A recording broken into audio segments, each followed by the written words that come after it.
नमस्कार दोस्तों, स्वागत है आपका ऑप्शन ई क्लासेज में। हमने शुरू किया है इस सेशन में जो शिक्षण अभिवर्ती प्री बीएसटीसी के लिए शिक्षण अभिवर्ती के जो क्वेश्चन है वो शुरू किया है। सबसे पहले हम देखेंगे पहले के आए हुए जो क्वेश्चन है उनको, क्योंकि किसी भी एग्जाम की तैयारी करने से पहले उसके पैटर्न को समझना आवश्यक है। तो सबसे पहले हम देखेंगे पहले के आए हुए क्वेश्चन। सबसे पहला जो क्वेश्चन है वो है वाणी व भाषा का अविकसित होने का कारण क्या है। वाणी और जो भाषा का अविकसित होने का कारण क्या है। ऑप्शन ए, भाषा ज्ञान के बाद बहरापन। एक बार भाषा ज्ञान हो जाए उसके बाद व्यक्ति बहरा हो जाए, पहला कारण ये बता रखा है। दूसरा है उचित प्रशिक्षण की कमी। हमें पता है वाणी और भाषा के लिए हमें किसी भी प्रकार का प्रशिक्षण नहीं मिला, केवल वातावरण मिला और उसी वातावरण की सहायता से हम भाषा सीख गए। दूसरा है जन्म से बहरापन और चौथा है जन्म से कुछ समय बाद बहरापन। तो एक बात हमने देखी होगी कि जो जन्म से जो बहरा व्यक्ति होता है वो गूंगा अवश्य होता है, गूंगा अवश्य होता है। तो इनमें सबसे जो उचित जो ऑप्शन होगा वो होगा ऑप्शन सी। पहले ये जो शिक्षण अभिवर्ती के क्वेश्चन थे उसमें सबसे सही उत्तर के लिए 3 नंबर मिलते थे, उसके बाद उससे थोड़ा जो कम उत्तर सही था उसके 2, फिर 1 और फिर 0 ऐसे मिलते थे। लेकिन पिछली बार से जो रूल है वो चेंज हो गया है और केवल 3 नंबर ही सीधे सीधे मिलते हैं। तो सबसे जो सही आंसर होगा वो होगा जन्म से बहरापन। अगला प्रश्न देखते हैं।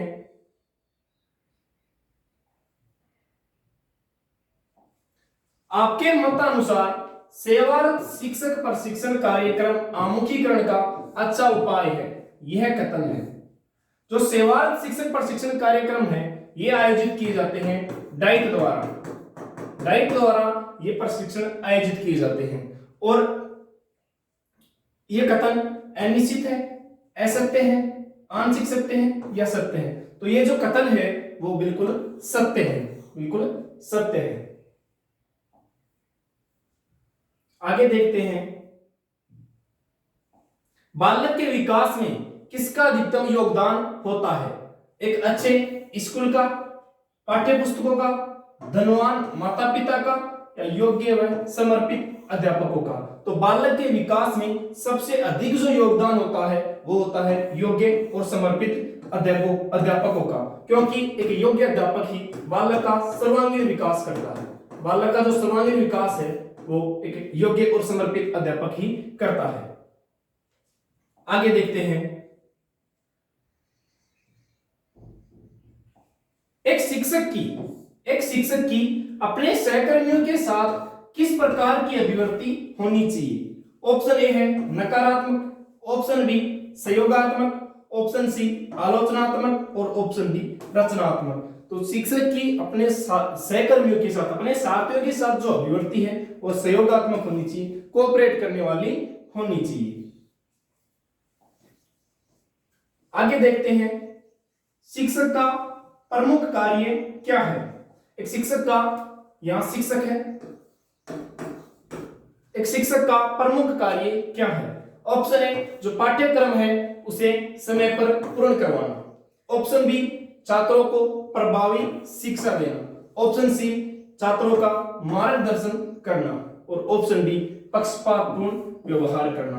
तो पाठ्यक्रम समय पर पूर्ण करवाना और पक्षपातपूर्ण व्यवहार करना ये दोनों तो सीधे सीधे नहीं होते। इन दोनों में देखा जाए तो एनसीएफ जो 2005 है उसके अनुसार जो शिक्षक है वो छात्रों का केवल मार्गदर्शक है, केवल मार्गदर्शन करता है। तो इसका जो उचित आंसर होगा वो होगा छात्रों का मार्गदर्शन करना। आगे देखते हैं आपके मतानुसार कक्षा का संप्रेषण कैसा होना चाहिए। संप्रेषण बोलते हैं विचारों के आदान प्रदान को संप्रेषण कहते हैं। विचारों का जो आदान प्रदान है, विचारों का आदान प्रदान संप्रेषण कहलाता है। ऑप्शन ए है कठिन, रोचक, सामान्य या प्रभावी। तो जो संप्रेषण है वो प्रभावी होना चाहिए, इफेक्टिव होना चाहिए। आगे देखते हैं सतत एवं व्यापक मूल्यांकन। सतत और व्यापक मूल्यांकन एक ऐसा प्रकरण है, एक ऐसा विषय है जो प्रत्येक एग्जाम में, शिक्षक भर्ती से संबंधित जितने भी एग्जाम हैं उनमें कहीं 3%, कहीं 2% इससे अवश्य पूछे जाते हैं। तो सतत एवं व्यापक मूल्यांकन की मुख्य विशेषता क्या है? ऑप्शन ए, इससे विद्यार्थियों पर कार्यभार बढ़ता है। बिल्कुल गलत। इससे विद्यार्थी के प्रत्येक पक्ष का मूल्यांकन होता है। यह परीक्षा के व्यय को कम करने में सहायक है। यह अंकों को ग्रेड में बदल देता है। सीसी की जो मुख्य विशेषता है, इसमें जो व्यापक शब्द है, इस व्यापक का मतलब है कि बालक के शारीरिक, मानसिक और भावात्मक, बालक के शारीरिक, मानसिक और भावात्मक विकास का मूल्यांकन किया जाए। मतलब जो प्रत्येक जो पक्ष है, विकास का प्रत्येक जो पक्ष है उसका मूल्यांकन किया जाए। तो सबसे जो उचित आंसर होगा वो होगा ये विद्यार्थी के प्रत्येक पक्ष का मूल्यांकन करता है। आगे देखते हैं, छात्र विद्यालय के उस अध्यापक का अनुसरण करते हैं जो उनके आदर्शों के समान हो, जो उनके आदर्शों के समान हो। दूसरा है जो पक्षपात नहीं करे। तीसरा, जिससे उन्हें मिलना अच्छा लगे और जो देखने में आकर्षक हो। तो जो सही आंसर होगा, जो पक्षपात न करे उस अध्यापक का विद्यार्थी अनुसरण करते हैं।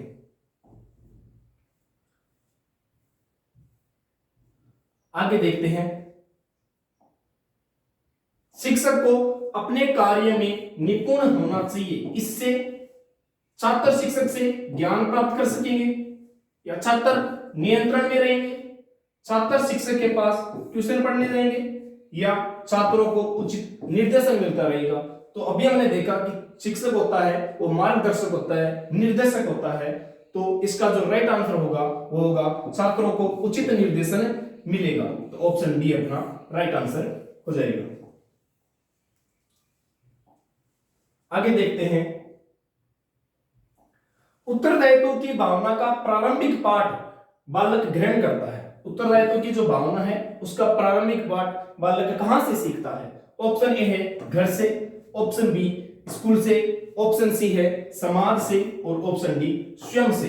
तो हमें पता है कि बालक की जो प्रथम पाठशाला है वो उसका परिवार होता है, उसका घर होता है, और उसकी जो प्रथम जो शिक्षिका है वो शिक्षक है, वो उसकी माँ होती है। तो उत्तरदायित्व की भावना का जो प्रारंभिक पाठ बालक सीखेगा वो सीखेगा घर से। तो अपना राइट आंसर है वो हो जाएगा 1 नंबर ए। आगे देखते हैं, आप अध्यापन व्यवसाय की प्रगति के लिए सर्वोच्च महत्व प्रदान करेंगे। ऑप्शन ए है गुणवत्तापूर्ण कक्षा शिक्षण, अनुसंधान कार्य करना या उत्तम पुस्तकों का लेखन या शिक्षण कार्य से पलायन। तो पलायन तो होगा नहीं। तो जो व्यवसाय, अध्यापन व्यवसाय की प्रगति के लिए जो सर्वोच्च महत्वपूर्ण जो तथ्य है वो है गुणवत्तापूर्ण शिक्षा। आप जो शिक्षण करवा रहे हो वो गुणवत्तापूर्ण होना चाहिए, वो बाल केंद्रित होना चाहिए। तो ऑप्शन ए अपना राइट आंसर हो जाएगा। आगे देखते हैं, शिक्षक व संस्था प्रधान एक दूसरे के होते हैं, प्रतिस्पर्धी होते हैं, कॉम्पिटिटर होते हैं, मित्र होते हैं या सहयोगी होते हैं या विरोधी होते हैं। अभी हमने पहले भी एक प्रश्न ऐसा आया था, उसमें उसके सहकर्मी थे। तो सहकर्मियों में संस्था प्रधान भी आता है, तो संस्था प्रधान भी उसका सहयोगी ही होता है, उसको कोऑपरेट करने वाला ही होता है। आगे देखते हैं, कक्षा में पढ़ाते समय एक छात्र ने आपसे एक प्रश्न पूछा जिसका उत्तर आपको मालूम नहीं है, तो ऐसी दशा में आप क्या करेंगे? उसे डांट कर बिठा देंगे या प्रश्न को गलत कहकर चुप कर देंगे, उसके प्रश्न का यथासंभव उत्तर देने का प्रयास करेंगे या दूसरे दिन उत्तर बताने का वायदा करेंगे? तो इसका जो राइट आंसर होगा वो होगा सी, उसके प्रश्न का जैसे भी संभव हो सके कहीं से देखकर या किसी और तरीके से उस प्रश्न का उत्तर देने का प्रयास जरूर करेंगे। सीधे सीधे उस बालक को मना नहीं कर सकते कि आता नहीं है, उसका प्रयास जरूर करेंगे। कक्षा में उचित संप्रेषण के लिए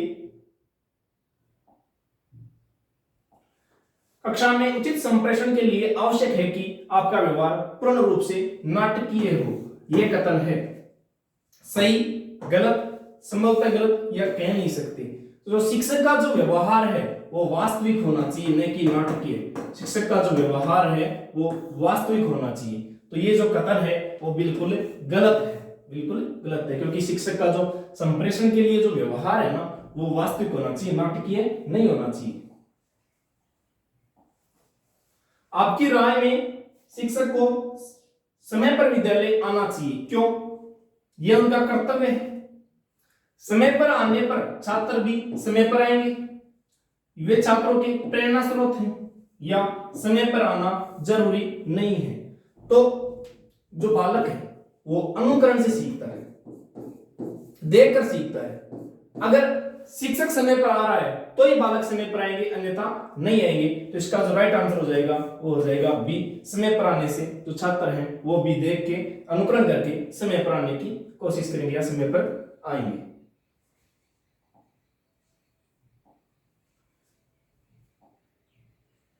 एक विषय अध्यापक के रूप में कक्षा में प्रश्न पूछने का उद्देश्य क्या होता है? छात्रों में शिक्षण संबंधी विचार विमर्श हेतु, छात्रों में कक्षा में छात्रों को सक्रिय व एकाग्र रखने हेतु, कक्षा में अनुशासन हेतु या शिक्षण में सुधार हेतु। जो प्रश्न पूछने का जो उद्देश्य होता है वो होता है कि छात्रों की भी जो सक्रिय भागीदारी है वो बनी रहे और वो एकाग्रता रखे। तो इसका जो राइट आंसर हो जाएगा वो हो जाएगा बी। कक्षा में छात्रों को सक्रिय रखने के लिए प्रश्न पूछना बहुत जरूरी है। आगे देखते हैं, शिक्षक का उद्देश्य, शिक्षण का उद्देश्य होना चाहिए छात्रों को परीक्षा में उत्तीर्ण करने में सहायता करना, छात्रों का सर्वांगीण विकास करना, छात्रों के व्यवहार में कुशलता लाना या छात्रों को भेदभाव सिखाना। तो शिक्षक का जो उद्देश्य होता है वो होता है छात्रों का सर्वांगीण विकास करना, विकास के प्रत्येक पक्ष का मूल्यांकन करना। तो ऑप्शन बी अपना राइट आंसर हो जाएगा। अगला प्रश्न है, आप सृजनात्मकता के विकास के लिए कौन सी शिक्षण विधि अपनाएंगे? ऑप्शन ए है समस्या समाधान विधि, कहानी विधि, व्याख्यान विधि या व्यक्ति इतिहास विधि। तो सृजनात्मकता के लिए जो सबसे उचित जो विधि है वो है समस्या समाधान विधि, समस्या समाधान विधि। ज्ञान अर्जन के लिए अध्यापक को होना चाहिए प्रयत्नशील, सजग, पुस्तक संग्रहकर्ता या निश्चेत। तो ज्ञान अर्जन के लिए, ज्ञान प्राप्त करने के लिए अध्यापक को हमेशा सजग रहना चाहिए, तत्पर रहना चाहिए। अगला प्रश्न देखते हैं, विद्यालय समाज का एक छोटा रूप है, यह कथन है। विद्यालय समाज का एक छोटा रूप है, यह कथन है। अधिकतर सत्य, आंशिक सत्य, सत्य या असत्य। तो ये जो कथन है वो बिल्कुल सत्य है, 100% सत्य है, क्योंकि जो विद्यालय होता है वो एक प्रकार का समाज ही होता है। आगे देखते हैं,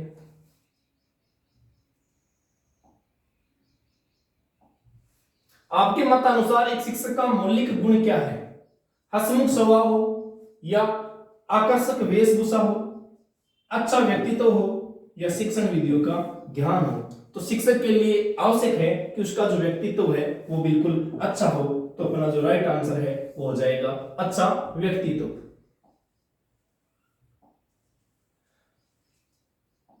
अगला प्रश्न है, मूल सुधार पद्धति को किस प्रकार बढ़ावा दिया जा सकता है? ऑप्शन ए खेल विधि द्वारा, ऑप्शन बी स्वतंत्र रूप से अध्ययन द्वारा, ऑप्शन सी दृश्य सर्वे सामग्री द्वारा, ऑप्शन डी नाटकीय तरीके से। तो इसका जो राइट आंसर होगा वो होगा नाटकीय तरीके से। कैसे? देखिए, आपको पढ़ाना है मैंगो, आम पढ़ाना है, आम का चित्र आपको बना के देना है।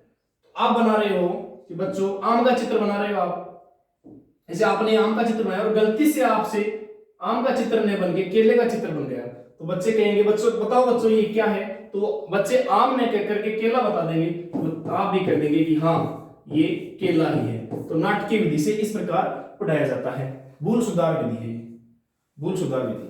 भूल, आपकी भूल सुधर गई इसलिए इस विधि का नाम है भूल सुधार पद्धति।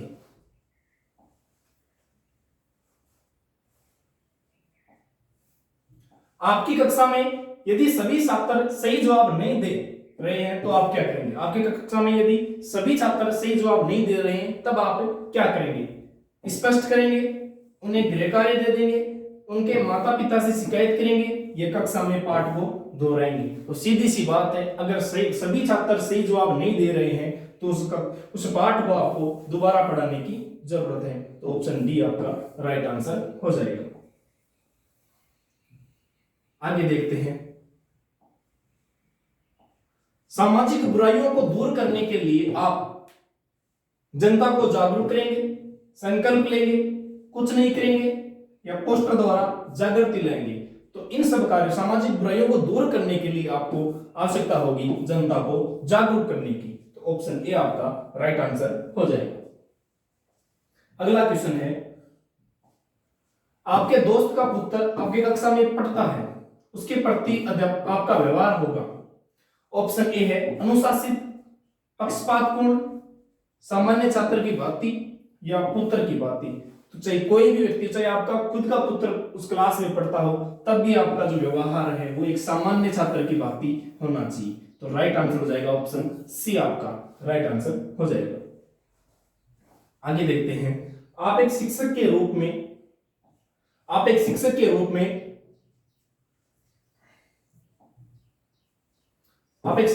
में छात्रों को प्रोत्साहित करेंगे बौद्धिक स्तर विकसित करने के लिए, स्वावलंबी बनने के लिए या उच्च शिक्षा प्राप्त करने के लिए या अविवाहित बने रहने के लिए।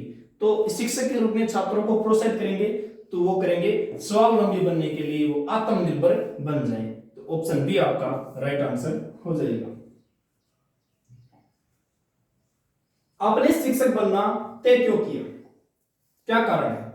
मैं ट्यूशन करके बहुत धन कमा सकता हूं, मैं अपने स्वयं के बच्चों को पढ़ा सकता हूं, शिक्षण कार्य मुझे अत्यधिक प्रिय है, मैं कोई अन्य नौकरी नहीं कर पाता। तो सीधी सी बात है, बिल्कुल सिंपल क्वेश्चन है। इसका जो राइट आंसर हो जाएगा वो हो जाएगा ऑप्शन सी।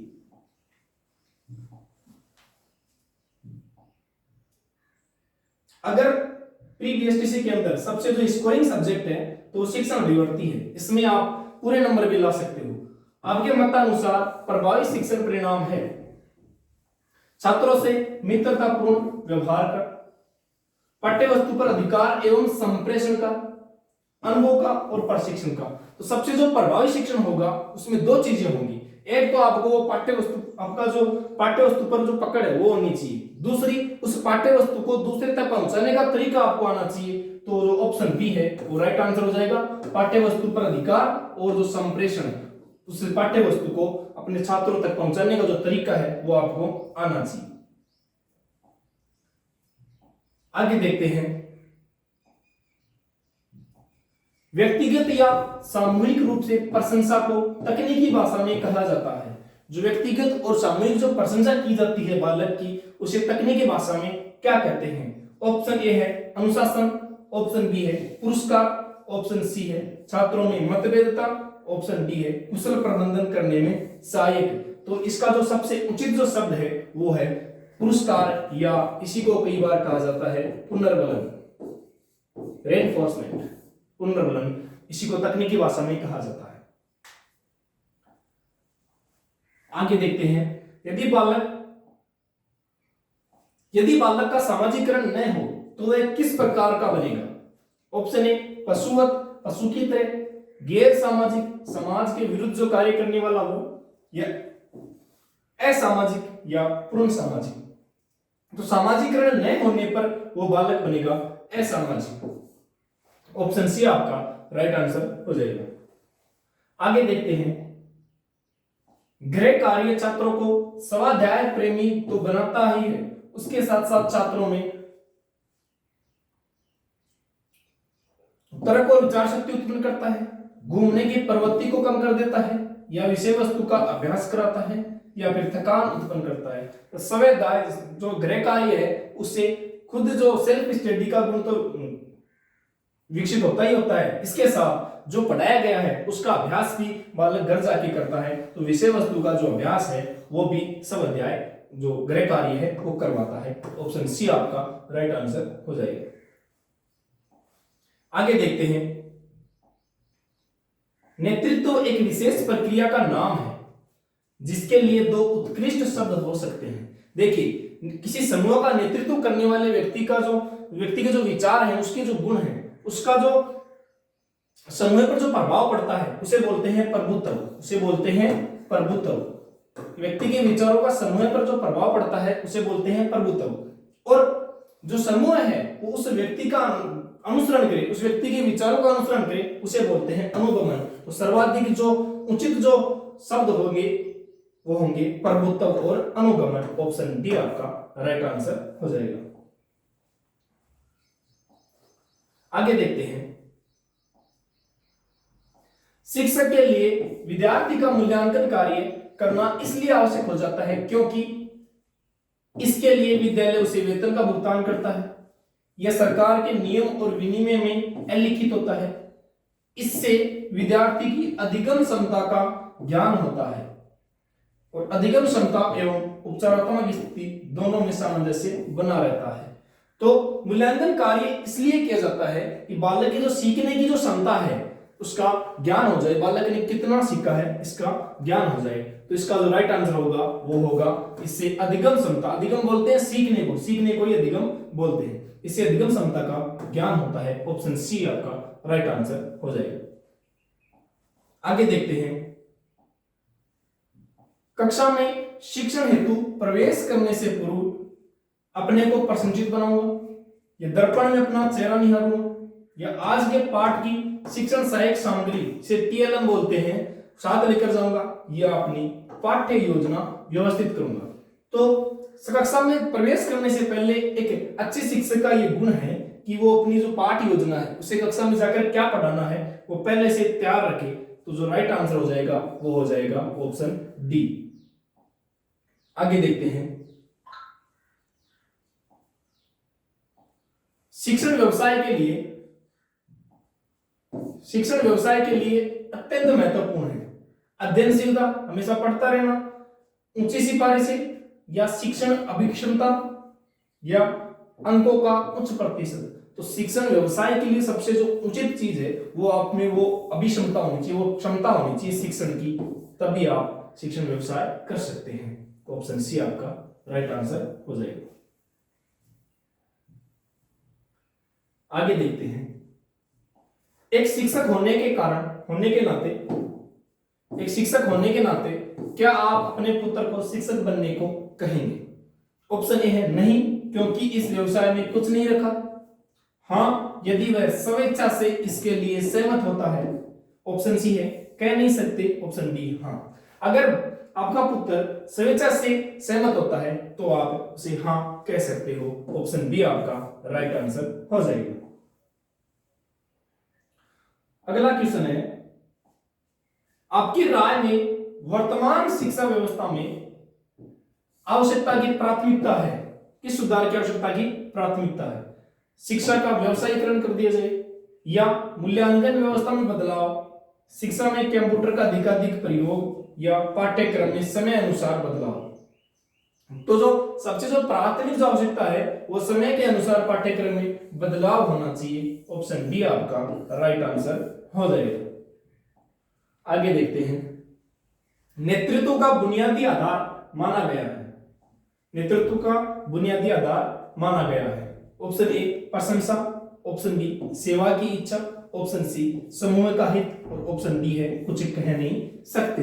तो जो नेतृत्व का जो आधार होता है वो होता है व्यक्तिगत हितों से उठकर समूह का हित होना चाहिए, समूह के हित की बात होनी चाहिए। ऑप्शन सी आपका राइट आंसर हो जाएगा। अगला क्वेश्चन देखते हैं, सामाजिक परिपक्वता का क्या अर्थ है? ऑप्शन ए बालक का फल की भांति पकना, बालक में विवेक का विकास होना, बालक में सामाजिक कुशलताओं का विकास होना, या बालक का प्रौढ़ के समक्ष संतुलित सामाजिक व्यवहार का प्रदर्शन करना। तो जो सामाजिक परिपक्वता का मतलब होता है बालक में सामाजिक गुणों का विकास हो जाना चाहिए, उसमें वो कुशलता आ जानी चाहिए। बालक में सामाजिक कुशलता का विकास राइट आंसर हो जाएगा। आगे देखते हैं, बालक बालिकाओं के सामाजिक विकास का आधारभूत अभिकरण कहा जाता है। बालक बालिकाओं का जो सामाजिक विकास कहाँ होता है, उस आधारभूत अभिकरण किसे कहा जाता है? ऑप्शन ए है विद्यालय, माता पिता एवं परिवार, समुदाय और संप्रेषण के माध्यम। चूंकि यहाँ आधारभूत अभिकरण पूछा है, तो जो बेसिक जो सामाजिक विकास होता है वो होता है माता पिता और परिवार के द्वारा। ऑप्शन बी आपका राइट आंसर हो जाएगा।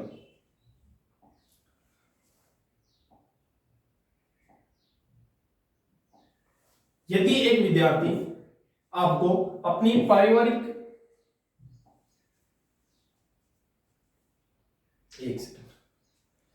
यदि एक विद्यार्थी आपको अपनी पारिवारिक समस्या के बारे में बताता है तो आप क्या करेंगे? उसकी समस्या सुनेंगे और उसे उपाय सुझाएंगे, उसकी समस्या सुनेंगे और उसे नैतिक संबल देंगे, उससे केवल पढ़ाई से संबंधित समस्या की चर्चा करने के लिए कहेंगे। और ऑप्शन डी है उसे पारिवारिक समस्या की चर्चा नहीं करने के लिए कहेंगे।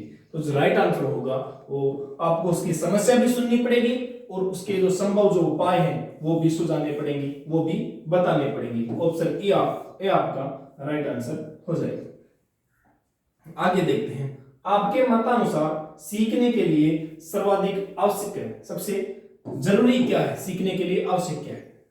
अध्यापक द्वारा प्रोत्साहन, सामान्य समझ, जिज्ञासा या पढ़ने की आदत। एक कहावत आपने सुनी होगी कि घोड़े को पानी तक तो ले जाया जा सकता है लेकिन उसे पानी नहीं पिलाया जा सकता जब से वो अंदर से तत्पर ना हो। वही बात सीखने में लागू होती है। एक बालक को सिखाया तो जा सकता है लेकिन जब तक उसमें जिज्ञासा नहीं है, उसमें तत्परता नहीं है, उसे कुछ भी नहीं सिखा सकते। जो ऑप्शन सी है वो आपका राइट आंसर होगा। सिखाने के लिए सबसे पहले आपको बालक को जिज्ञासु बनाना होगा। आगे देखते हैं, आपकी राय में शिक्षा से विकसित होती है।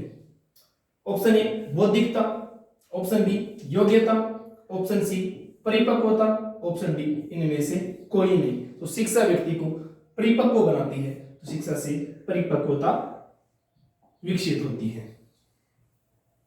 आगे देखते हैं, अच्छे नेता के गुणों में, अच्छे नेताओं के गुणों के विकास के लिए सबसे महत्वपूर्ण भूमिका होती है। एक राजनीतिक मंच की, एक विद्यालय की, एक परिवार की या सिनेमा हॉल की। तो नेता के गुणों के लिए सबसे जो महत्वपूर्ण भूमिका होती है वो विद्यालय की होती है, क्योंकि विद्यालय वो स्थान है जहां एक छात्र का सर्वांगीण विकास होता है। शिक्षण एक पारस्परिक क्रिया है। शिक्षक और माता पिता के साथ, छात्र व शिक्षक के मध्य, छात्र और छात्र के मध्य, शिक्षक छात्र और विषय वस्तु के मध्य। तो शिक्षण एक पारस्परिक प्रक्रिया है। उसके एक पक्ष पर होता है टीचर या शिक्षक, दूसरे पक्ष पर होता है स्टूडेंट और इधर होता है आपका सब्जेक्ट। ये एक पारस्परिक प्रक्रिया है, तीनों के मध्य पारस्परिक प्रक्रिया है। तो ऑप्शन डी आपका राइट आंसर हो जाएगा।